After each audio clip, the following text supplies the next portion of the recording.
Este templo de amor e de paz, que ao despertar de um novo homem nos induz, te conclama, irmão, de última hora a ingressar. Boa noite a todos.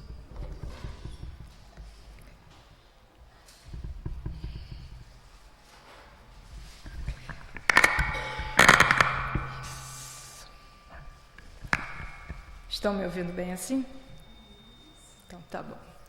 É sempre muito bom, né, estarmos aqui juntos para conversarmos, estudarmos um pouquinho sobre o Evangelho de Jesus. Alguém pela primeira vez na casa hoje? Seja bem-vinda. Sinta-se acolhida pela casa.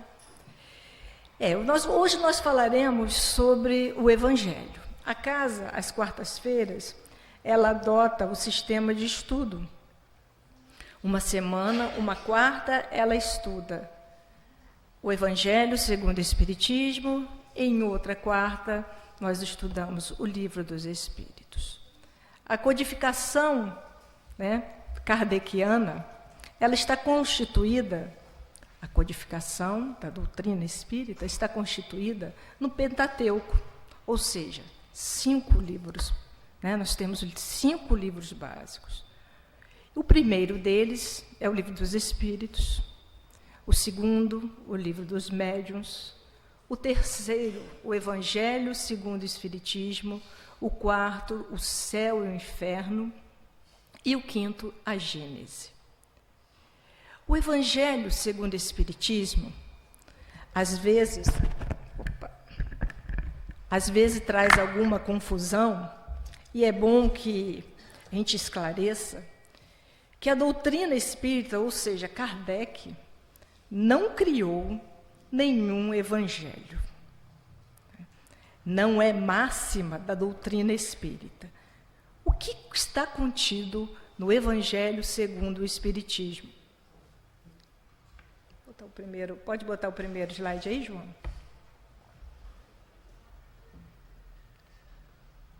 Ficou aparecendo Verônica ali junto, mas tudo bem. O Evangelho... Primeiro.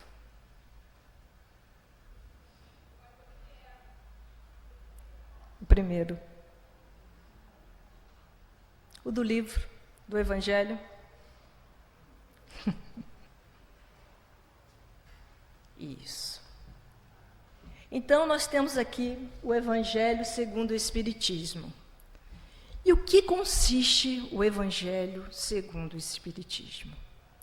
Kardec, com auxílio da espiritualidade, dos espíritos superiores, ele juntou os ensinos morais do Cristo.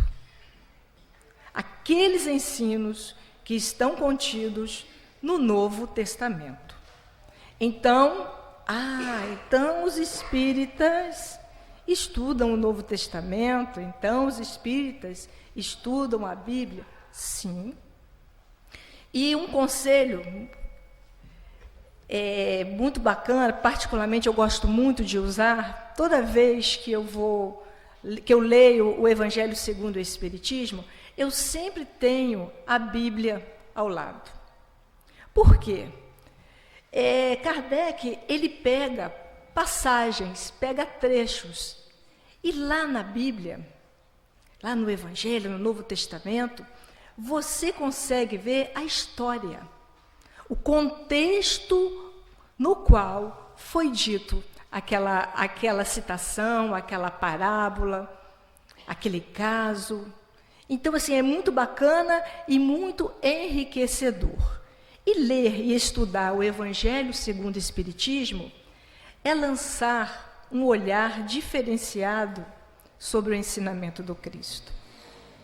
Porque o Evangelho, ele vai avançando também, na medida em que os homens vão evoluindo, na medida em que nós somos capazes, de entender um pouco mais do que o Cristo quis nos dizer.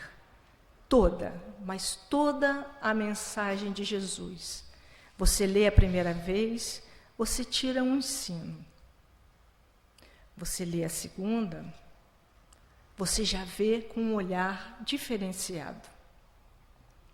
Muitas vezes até você abre o Evangelho e parece que é a primeira vez que você está lendo aquela mensagem. Mas por quê? Porque você está diferente. Você já amadureceu. O ser humano foi feito para evoluir. Nós, enquanto espíritos imortais, fomos feitos para evoluir. E o Evangelho de Jesus, ele anda também. Ele evolui em bloco. Kardec, preocupado em nos dar um norte e nos fornecer, né, um guia seguro para a nossa ascensão enquanto homens, para a nossa ascensão enquanto espíritos, ele fez uma pergunta no Livro dos Espíritos, a pergunta de 625. Qual o tipo mais perfeito que Deus tem oferecido ao homem para lhe servir de guia e modelo? A resposta mais curta do Livro dos Espíritos: Jesus. Jesus, então, é o nosso guia e o nosso modelo. É aquele com o qual nós devemos seguir em todos os momentos das nossas vidas. Nas nossas angústias, nas nossas dores e nas nossas alegrias também. Por que não? Muitas vezes nós nos lembramos do Cristo nas nossas dificuldades, mas nós devemos lembrá-lo em todos os momentos. E por que será que Jesus é tão importante assim? Por que será que Jesus é essa figura ímpar? Nós vamos encontrar no livro, na Revista Espírita de 1868, de fevereiro de 1868, o espírito Lacordaire nos falando o seguinte: ao lado de Deus estão numerosos espíritos chegados ao topo da escala dos espíritos puros, que merecem ser iniciados em seus desígnios, para dirigirem a sua execução. Deus escolheu dentre eles seus enviados superiores, encarregados de missões especiais. Podeis chamá-los Cristos. É a mesma escola, são as mesmas ideias, modificadas conforme os tempos. Então, Lacordaire nos vem dizer que esse espírito crístico é aquele espírito que já atingiu o topo da escala espírita. Ou seja, aonde nós achamos essa escala espírita, Lúcia? No Livro dos Espíritos, os espíritos nos dão um norte para que possamos entender, primeiro, que cada espírito, cada um de nós, tem uma condição.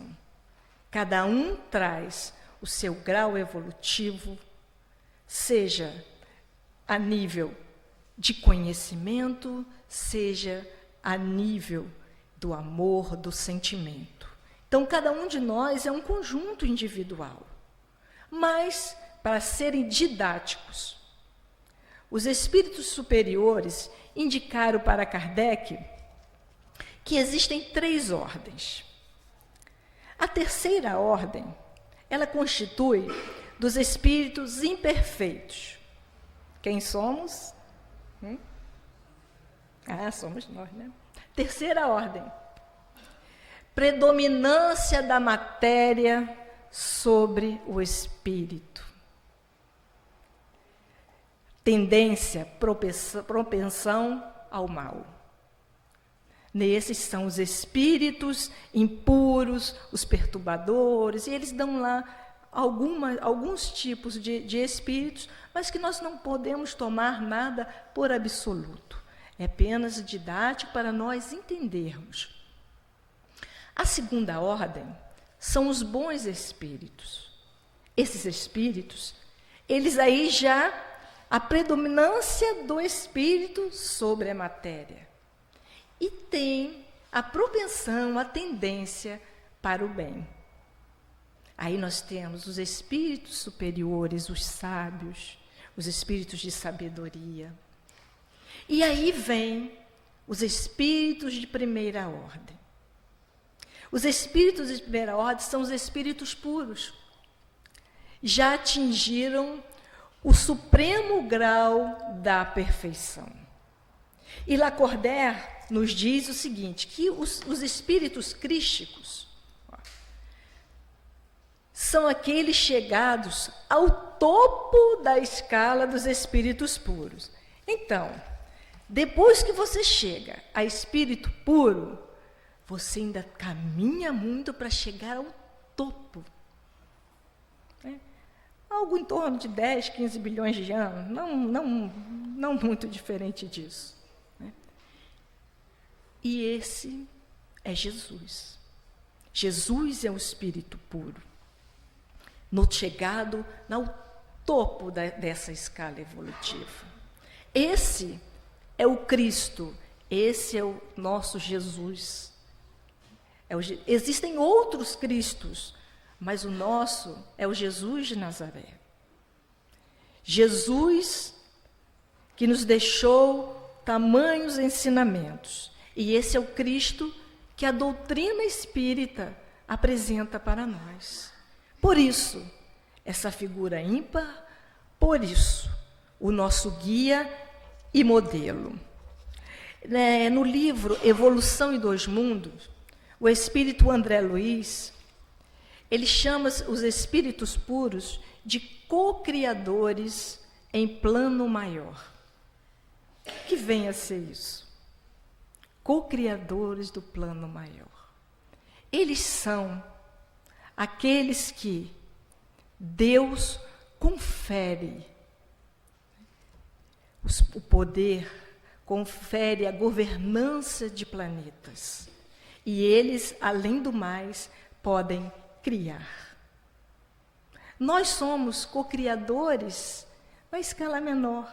Nós podemos criar algumas coisas. Mas para esses espíritos, eles recebem o fluido cósmico do Criador, que o Criador só Deus. E André Luiz ainda nos diz que eles têm um processo de comunhão com Deus tamanho que ele não consegue descrever. Não tem palavras para descrever esse grau. Se André Luiz não tem palavras para descrever, imagine nós. Nós não conseguimos mensurar isso. O tamanho e a magnitude de Jesus.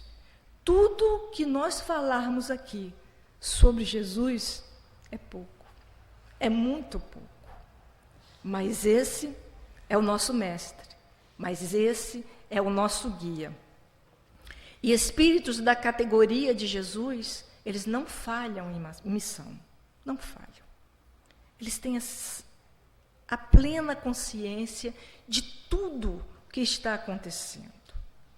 Essa questão de esquecimento, da reencarnação, nada disso, porque ele já é espírito puro, ele já não traz mais consigo nenhuma mazela. Haroldo Dutra nos diz que nós estamos para Jesus assim como um copo d'água está para o mar. Ou seja, vai tentar botar o mar dentro de um copo d'água. Então, assim, nós não conseguimos entender, mas nós podemos e devemos tentar sentir as vibrações amorosas desse mestre. Porque ele que nos proporciona tudo isso que nós estamos vivendo, as vibrações dos espíritos superiores, tudo sobre o seu comando.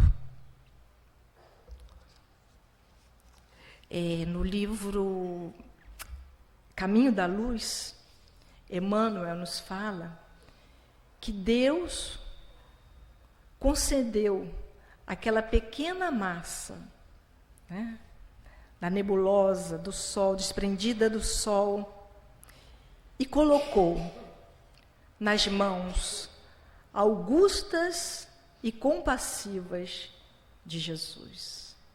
E Ele, assim, é o nosso governador. Desde então, Ele já cuida de nós. A resfriar, a pequena massa é a Terra. Mediante a magnitude do universo, nós somos nada. Mas Jesus, juntamente com os seus trabalhadores fiéis, com os espíritos, né, de sua falange amiga, trabalharam, organizaram a Terra e propiciaram o ambiente favorável para que nós pudéssemos estar aqui. Então, esse é o Jesus que a doutrina espírita nos apresenta. Esse é o Jesus que nós vamos falar um pouquinho do capítulo 23, Estranha Moral. Já não está mais ali. Estranha Moral. Eu acho que não é isso aí, não.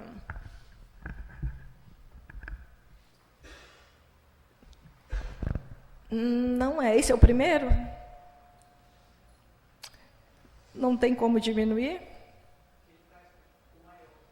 Ficou maior? Meu Deus. Jesus, tem de piedade de nós. Vamos nós, então, aqui ler, né? Eu queria evitar isso, para que às vezes fica cansativo, né? E vocês visualizando, fica bem melhor que vocês acompanham. Mas tudo bem. Bom, hoje, quando eu cheguei aqui, a amiga ali, não foi? Me perguntou assim, você sabe qual é o tema da palestra hoje? Aí eu falei, odiar os pais. Aqui tem uns temas, né? Falou bem assim, não foi? Exatamente. Eu também pensei assim, quando falaram assim, você vai lá falar sobre odiar os pais. Mas vamos falar, né? Mas vamos falar. O capítulo é Estranha Moral. Então, nós vamos ver o seguinte, o que é moral? Vamos lá no dicionário olhar o que é moral. Então, ela vem eu não anotei aqui, mas acho que é do latim. Vem do latim mores. Modo de agir, modo de proceder, conduta. Isso é moral.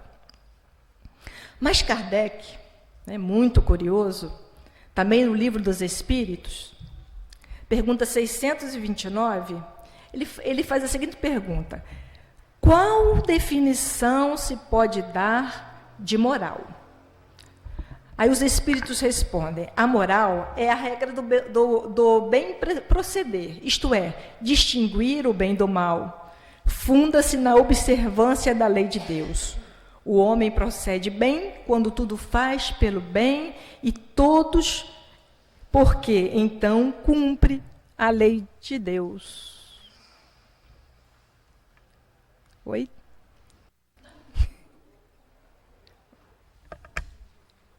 Foi? Oi?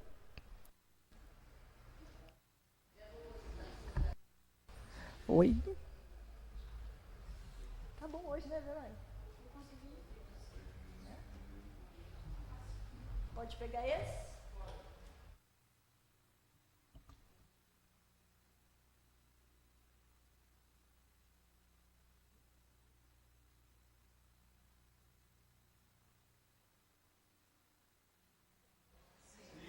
Então vamos prosseguir até o nosso querido João. Pode pegar. Pode pegar ele? Assim, tá? Já estou tremendo aqui, assim. Né? São muitas emoções. Assim? Assim? Oi? Oi?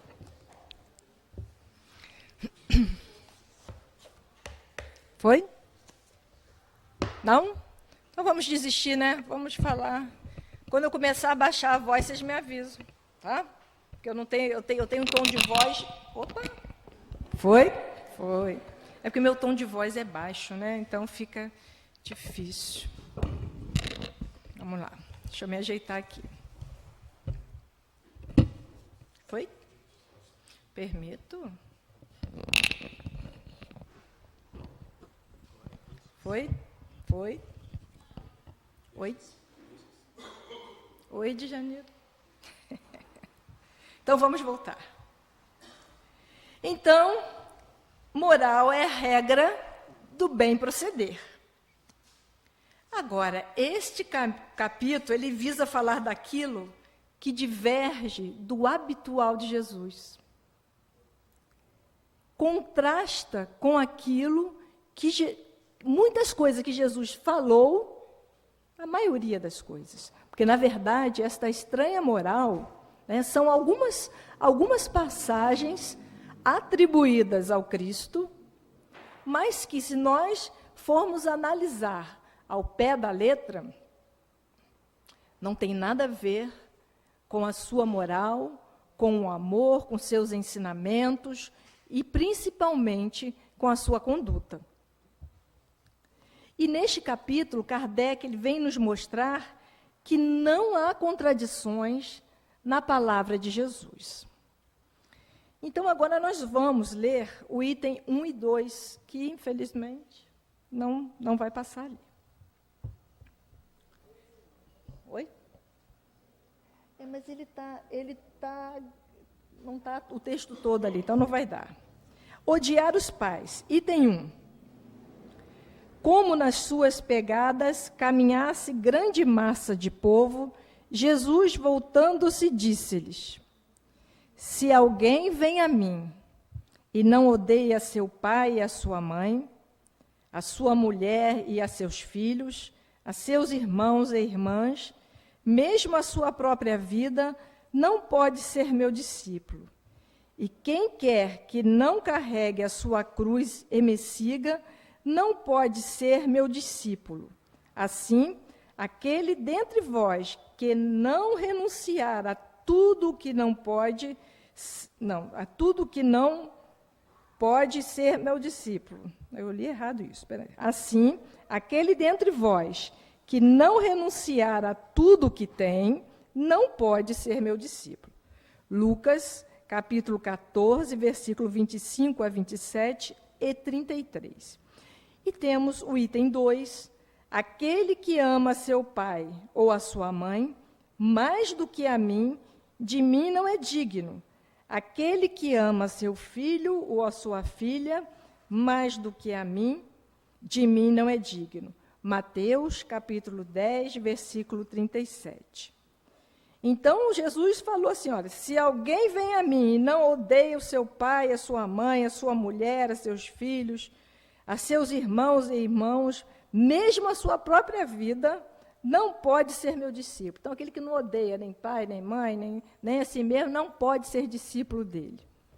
Isso parece mensagem de Jesus?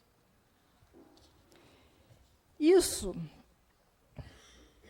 parece ser a mensagem do mesmo Espírito, né, que nos disse, honrai vosso pai e vossa mãe, siga os mandamentos. Alguém vai imaginar, né, que Jesus falaria desse termos, odiar? Muito pesado, né? Muito assim, destoante do que na realidade, né, Jesus nos trouxe. Então vamos ver aqui a explicação de Kardec. Certas palavras, aliás, muito raras, atribuídas ao Cristo, fazem tão singular contraste com o seu modo habitual de falar, que instintivamente se lhes repele o sentido literal, sem que a sublimidade da sua doutrina sofra qualquer dano. Então, foi o que nós foi o que nós falamos, né? Só em ouvir falar já é algo que nos choca, né? Você sabia que tinha sido Jesus? Não, né? Sabia, pelo seu espanto eu percebi.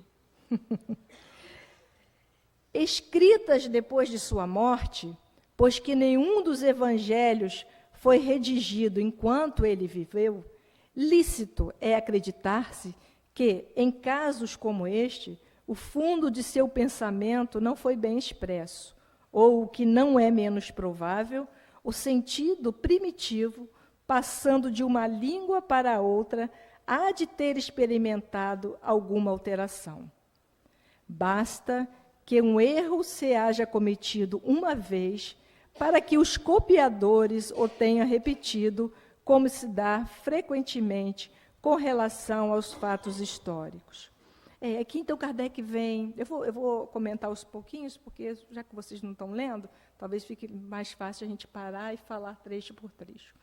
Então, que ele vem dizendo, né, que todos nós sabemos, né, que os evangelhos, eles foram escritos muito tempo depois, em torno no ano de 65 depois de Cristo. Ou seja, 30 e tantos anos depois já da morte de Jesus. Nós sabemos também, porque dos 4 evangelhos, Mateus, Lucas, Marcos e João, né? 2 deles não conheceram Jesus. Lucas e Marcos não conheceram Jesus. Eles, na verdade, foram seguidores de Paulo de Tarso. Então, Kardec vem dizendo que muita coisa, né, pode ter sido distorcida. Além do mais, né, não tinha o copia-cola, né, o print, né, era tudo na mão. Era tudo feito à mão. Então, quantas cópias quisesse, então bastava um erro, e o erro, né, prosseguia. Não tinha como pegar.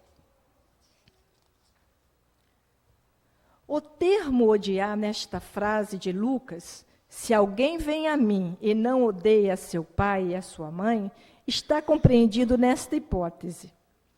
A ninguém acudirá atribuí-la a Jesus. Será então supérfluo discuti-la e ainda menos tentar justificá-la. Então nós não temos assim nem como comentar, porque pelo todo o histórico, por tudo que nós conhecemos de Jesus, nós não precisamos nem comentar esse termo odiar, que com certeza alguma coisa, né, deu errado. Será então supérfluo discuti-la e ainda menos tentar justificá-la.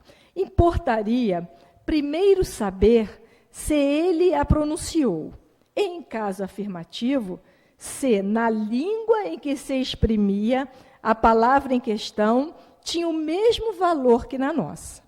Nessa passagem de João, aquele que odeia sua vida neste mundo, a conserva para a vida eterna, é indubitável que ele não exprime a ideia que lhe atribuímos. Aquele que odeia sua vida neste mundo, a conserva para a vida eterna. São coisas que não fazem muito sentido.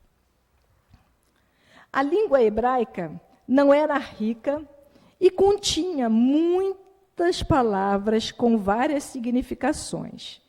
Tal, por exemplo, a que no Gênesis designa as fases da criação. Servia simultaneamente para exprimir um período qualquer do tempo e de revolução diurna. Daí, mais tarde, a sua tradução pelo termo dia e a crença de que o mundo foi obra de 6 vezes 24 horas. Então, quando a gente vê na Gênesis, né, no Antigo Testamento, afirmando que a terra foi criada em 6 dias e no 7º dia Deus descansou. Todo mundo sabe, todo mundo é fiadinho. No 7º dia Deus descansou. Na Gênese de Kardec, né, ele vem nos trazer as fases da criação e atribuindo e explicando cientificamente, né, acerca da criação. E Kardec nos explica que, na verdade, esses 6 dias, na verdade, não eram dias, eram períodos, as transições sofridas pela Terra. O processo da formação geológica e astronômica. E Kardec vem falando de todos os períodos. Daí o haverem-se traduzido pelo termo camelo na alegoria do buraco de uma agulha. Aí que ele pede que a gente faça referência ao capítulo 16, o item 2. Então, o item 16, vamos lá. Capítulo 16, não se pode servir a Deus e a Mamon. Capítulo 16 do Evangelho segundo o Espiritismo. Ou seja, nós não podemos servir a 2 deuses. Não podemos. Ou nós somos fiéis a um, ou somos fiéis a outro. Porque se quisermos, né, e faz a alusão, né, com relação a você seguir, né, a um Deus de amor, de justiça, de sabedoria, ou o Deus da matéria.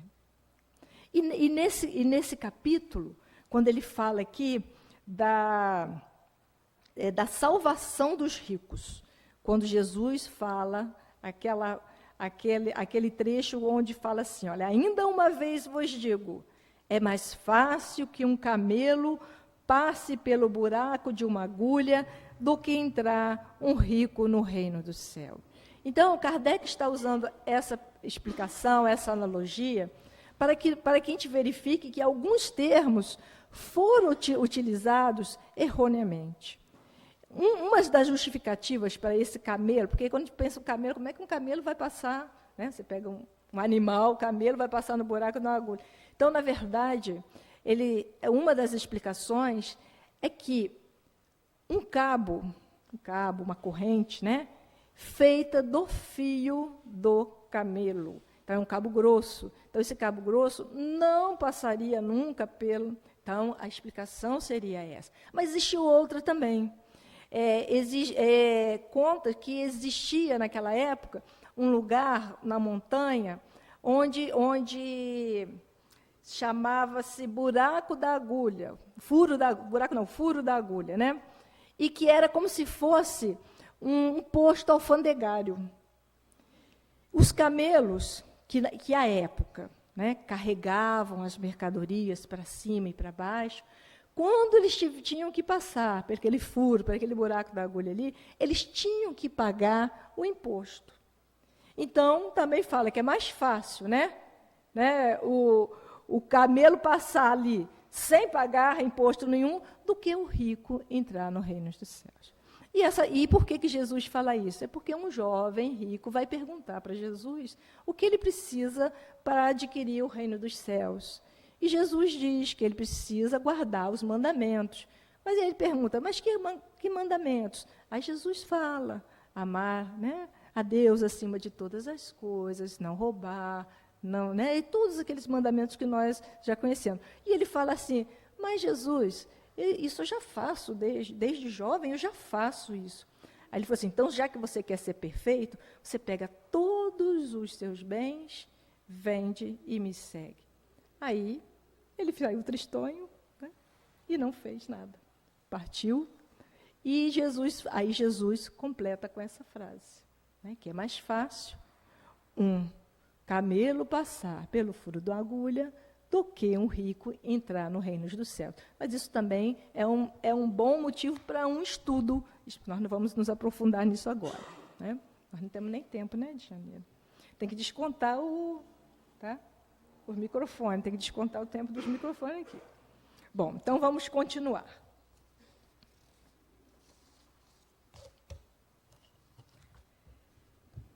Cumpre, ademais, se atenda aos costumes e ao caráter dos povos, pelo muito que influi sobre o gênio particular de seus idiomas. Sem esse conhecimento, escapa a miúde o sentido verdadeiro de certas palavras. De uma língua para outra, o mesmo termo se reveste de maior ou menor energia. Pode, numa, envolver injúria ou blasfêmia e carecer de importância noutra, conforme a ideia que suscite. Na mesma língua, algumas palavras rigorosamente algumas palavras perdem seu valor no correr dos séculos. Por isso é que uma tradução rigorosamente literal nem sempre exprime perfeitamente o pensamento e que, para manter a exatidão, se tem, às vezes, de empregar não termos correspondentes, mas outros equivalentes ou perífrases. Bom, eu nunca tinha ouvido falar em perífrases, né? Aí eu fui olhar o que era perífrases. Então, é uma figura de linguagem na língua portuguesa para representar o uso de uma expressão ou frase que corresponda de modo indireto a determinado nome ou palavra. Ou alguma palavra, alguma frase que a gente utilize, que Jesus substitua pelaquela palavra. Aí, no dicionário mesmo, ele deu um exemplo muito bacana. É o seguinte: a cidade-luz é bela. Qual é a cidade-luz? Paris. Oh, todo mundo sabe. Qual é a cidade-sorriso? Vamos ver se vocês sabem. Qual é a cidade-sorriso? Você sabe, Lucídio. Você está rindo. Niterói. Tá? Paris todo mundo sabia, hein? O pessoal aqui é refinado. Agora, cidade-sorriso, ninguém sabia, né? E Cidade das Artes? Meu marido não está aí, não. Acho que só eu e ele sabemos. Cidade das Artes. Dores de Campos, em Minas Gerais. Pelo menos tem a placa lá, né? Pelo menos o pessoal que mora lá sabe. Então, são coisas, gente, que com o tempo, eles vão se perdendo. Há muitos anos atrás, se eu perguntasse Cidade Sorriso, muita gente saberia, né, Lucídio? Né? Araribóia, né? Muito tempo, né? As pessoas saberiam, mas só Lucídio sabia que Cidade Sorriso é Niterói. Então, assim, são as coisas, são expressões que às vezes são utilizadas em determinado período, que naquele período as pessoas sabem, mas depois, com o tempo, se perdem. Hoje em dia, talvez não se percam mais, porque nós temos a informática, né? Nós temos os computadores, mas a época do Cristo, não. Nós não tínhamos nada. As pessoas nem sabiam escrever. Não sabiam. Quem sabia escrever eram os escreventes, aquelas pessoas que escreviam as escritas, né, que registravam aquilo. Então, tamanha é a dificuldade. Estas notas, eu vou voltar aqui, porque lá ali no buraco da agulha tem uma nota que é importante a gente ler. O quê? Conseguiu? Legal. Então, João, vai aí para 21 aí, para nota. Tem um 21 aí, nota. Vê aí para mim. A outra.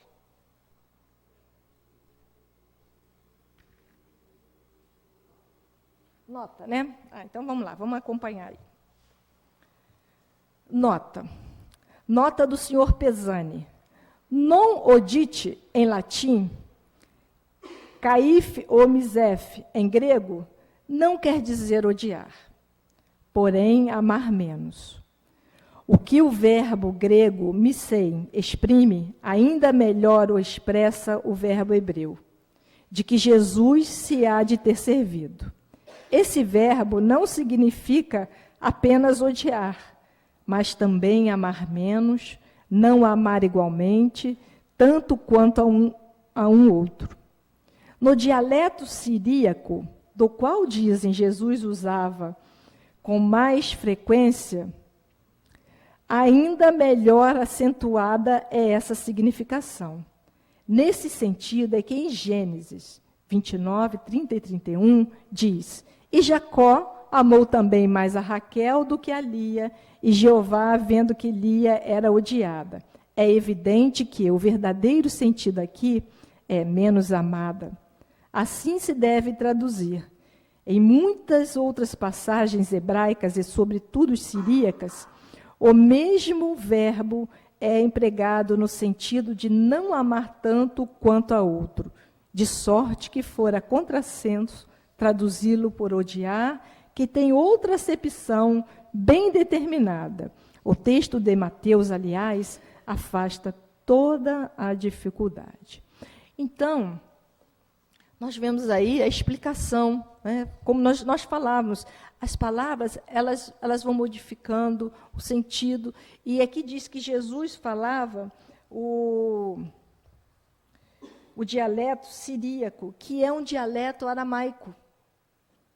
Então, o Novo Testamento ele foi traduzido em grego. Então, a gente pode ver o tamanho do imbróglio, o tamanho da dificuldade, né, para que a tradução disso e para que se mantivesse o mesmo sentido das palavras de Jesus.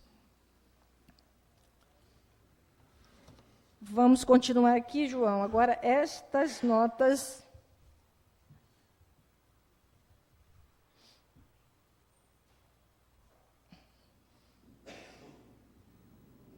Isso. Estas notas encontram aplicação especial na interpretação das Santas Escrituras, em particular dos Evangelhos. Se não tiver em conta o meio em que Jesus vivia, fica exposto a equívocos sobre o valor de certas expressões e certos fatos, em consequência do hábito que se está de assimilar os outros a si próprio. Em todo caso, cumpre despojar o termo odiar de sua acepção moderna, como contrária ao espírito do ensino de Jesus. Aí ele manda também, e a gente vê, né, esse capítulo 16, item 5.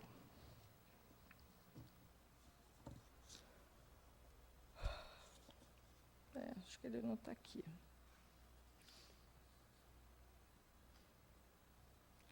Capítulo 14. Está aqui. Mas antes de falarmos sobre esse capítulo, nós vamos abrir um parêntese para agradecer mais uma vez a Kardec, né, pela sua genialidade e pela sua humildade também. Kardec, ele era um linguista. Kardec escreveu literatura francesa, mas ele não conhecia o grego, o hebraico, e teve a humildade de pedir ao senhor Pesani, um amigo pessoal seu, para, né, estudar, para lhe indicar o norte, né, desse verbo, dessa palavra, desse termo, e colocou no Evangelho segundo o Espiritismo. Então, nós não devemos nunca nos envergonharmos de não sabermos as coisas. Nós temos que procurar quem sabe, para nos auxiliar, para nos agradecer, para nos clarear os caminhos. Então, só um agradecimento a Kardec, até porque Djanira falou que a gente lembra pouco de Kardec, né? E lembramos mesmo, falamos pouco de Kardec, tamanho a sua dedicação, o seu amor, a sua competência, né? A competência de estruturar, de codificar essa doutrina que tanto nos auxilia, que tanto nos norteia a vida. E esse capítulo 14, item 5, é honrar vosso pai e a vossa mãe. E é no sentido quando Jesus fala, quem é minha mãe e quem são meus irmãos? Foi quando Jesus retornou à casa, né, estava a casa cheia, eles não conseguiam nem comer, e narra-nos que Maria e seus irmãos foram até lá para buscá-lo, porque estavam achando que Jesus estava muito sufocado, Jesus, né, estava assoberbado, não entendiam muito bem a missão de Jesus. E aquela multidão, os discípulos falaram, Senhor, lá fora está sua mãe e seus irmãos. E ele olhou ao redor e perguntou, quem são, né, minha mãe e meus irmãos, se não todos os que estão aqui? E aí Jesus nos mostrando, nos ensinando a parentela espiritual, na certeza que ele sabia que a sua mãe não estava precisando dele naquele momento, que seus irmãos não estavam precisando dele naquele momento, porque conhecendo a figura de Jesus, se a mãe dele estivesse realmente necessitando dele para qualquer coisa, isso é Lúcia que está falando, tá? com certeza ele a teria atendido. Bom, Haroldo Dutra, ele ratificando, né, toda a nota do Dr. Pesani, ele vem, né, nos dizer que, sem o conhecimento da língua e da literatura de um povo, no caso, nós estamos falando, né, da cultura judaica, da greco-romana, que estavam crescendo, nascendo naquele período, é impossível que a gente entenda, né, esse povo.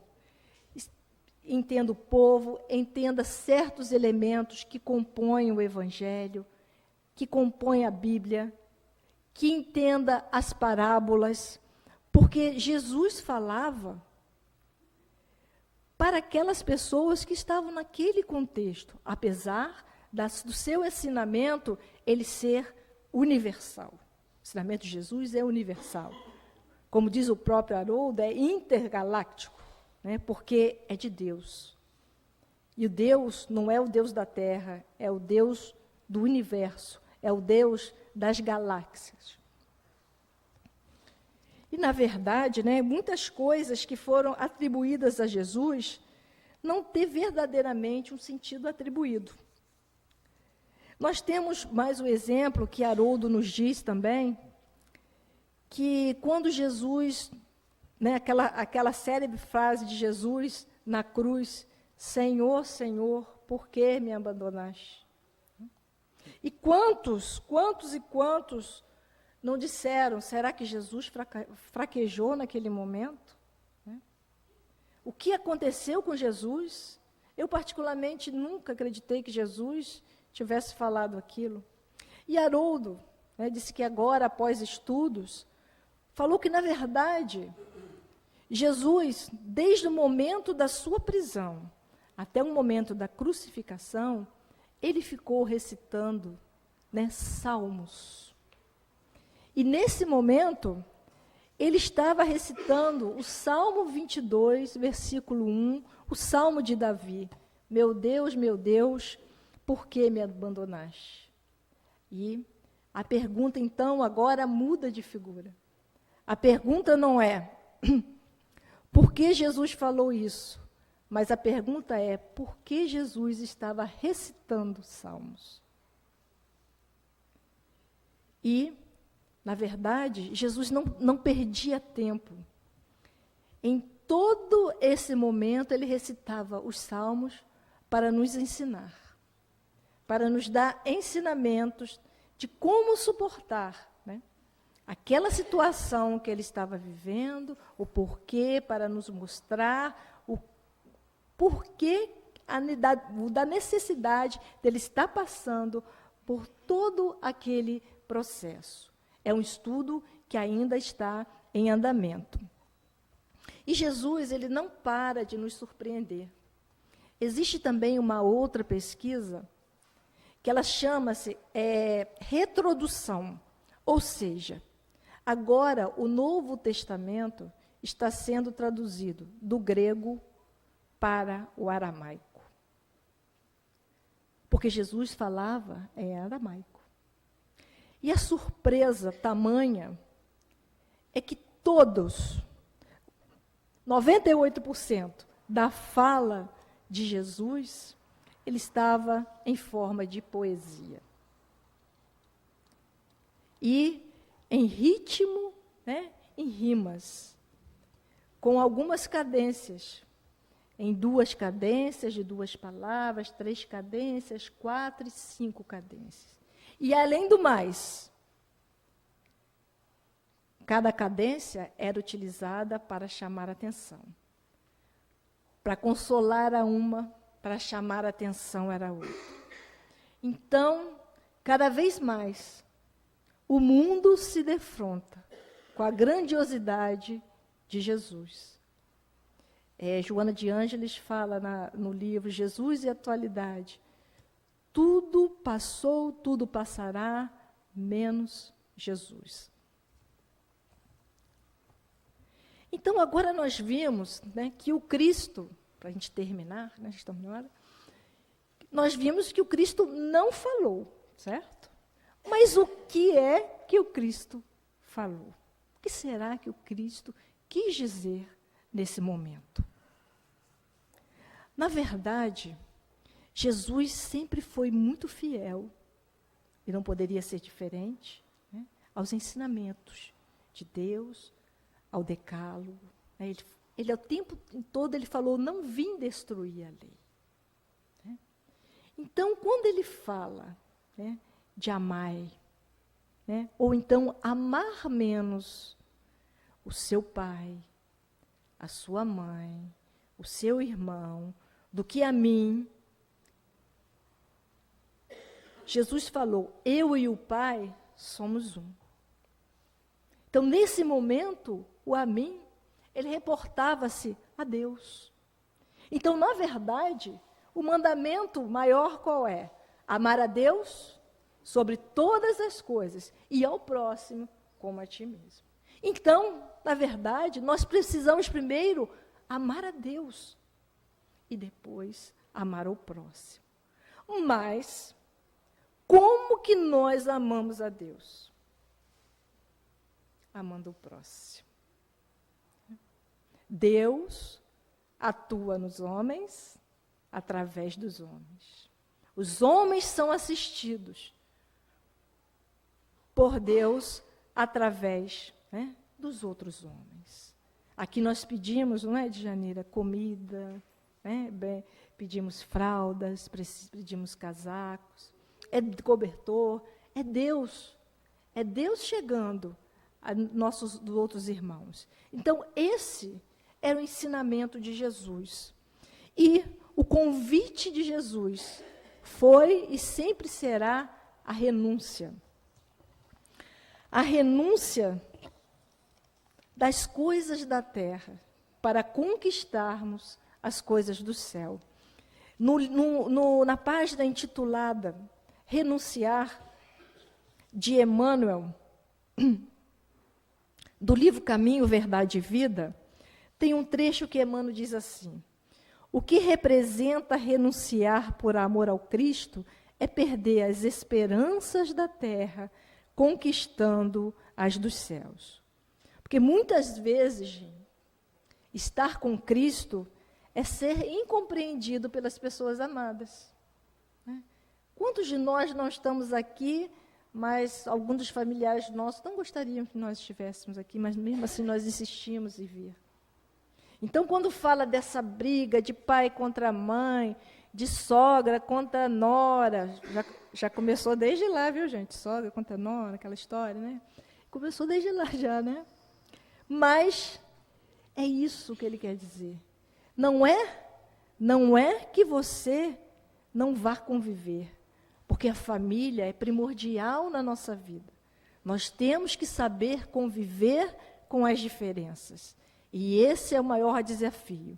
Então, nós somos diferentes, nós acreditamos diferente, mas o maior desafio, né, é a gente conviver com as nossas diferenças e com as nossas dificuldades. Então, que Jesus, né, possa nos envolver nesta noite, que odiar a paz, né, possa ter sido esclarecido, mas vale a pena falar, só um pouquinho, na semana retrasada, uma companheira nossa, no tratamento espiritual, na reunião de plantão de passe, ela escolheu esse tema, odiar a paz. A paz. E eu fiz a mesma cara que a companheira ali, quando eu vi. Eu falei, nossa, mas que tema para escolher, para a gente falar, para consolar, né? Assim, eu acho que eu nunca tinha parado também para pensar, para estudar. Aí, depois que ela falou, aí ela sentou ao meu lado, nós estávamos aqui, ela falou assim, Lucinha, você sabe por que eu escolhi esse tema? Eu falei, não, eu não tinha falado nada com ela, que eu tinha achado estranho, nada. Ela falou, porque eu estava na fila do banco e vi uma senhora desesperada, falando, um casal desesperado, um pai e uma mãe desesperados, que o filho faz parte de uma determinada religião e que o responsável pela igreja, eu não sei muito bem o que é, chamou e mostrou para ele, olha aqui o que você tem que fazer. Está escrito na Bíblia, odiar os pais. E o menino virou, né, a família virou pé de guerra, o menino contra os pais. E ela pedindo auxílio, ela falou assim, olha, me chamou tanta atenção que eu fiquei escutando, né, vendo o que era. E, por coincidência, a minha filha, ela falou, minha filha evangélica, também me ligou me perguntando o que a doutrina espírita fala sobre isso. Então, eu resolvi falar por isso. Então, isso aí, né, é o que a gente fala, né, do fanatismo, da intolerância. Então, nós precisamos tomar muito cuidado. Por isso que é necessário, meus amigos, estudarmos. E vamos fazer propaganda do estudo sistematizado da casa. A casa tem estudo sistematizado às quartas-feiras de tarde, às 3 horas, e às quintas-feiras, às 20 horas. Vem juntar-se a nós, vem que, com certeza, né, nós vamos crescer muito. E isso nos auxilia a crescer as nossas asinhas, para que nós alcemos o nosso voo maior junto à nossa perfeição, nós precisamos ter bem solidificada as 2 asinhas, uma da sabedoria e a outra do amor. Então, que nós possamos treinar bastante, né, esse amor que Jesus nos ensinou e que possamos também estudar. Muita paz a todos. Obrigada.